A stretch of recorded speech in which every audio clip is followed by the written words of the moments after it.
روز 5 آگوست تمرین مشترک تاجیکستان، ازبکستان و روسیه در رزمایشگاه حرب میدان ولایت ختلان واقع در نزدیکی مرز تاجیکستان و افغانستان شروع شد.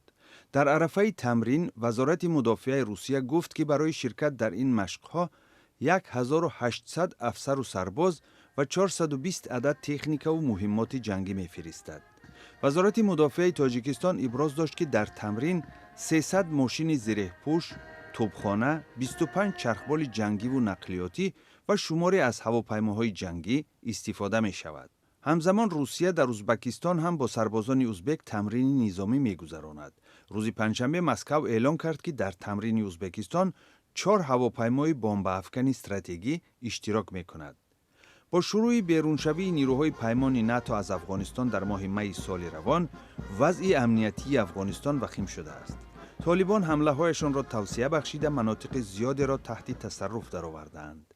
روسیه نگران است که ناآرامی ها می تواند به نظم و ثبات کشورهای آسیای مرکزی هم لطمه زند. خبرگزاری ریا نووستی از قول رئیس ستاد مرکزی نیروهای مسلح روسیه والری گراسیموف آورده است که مسکو ارسال سلاح و مهمات جنگی به ازبکستان و تاجیکستان را افزایش داد.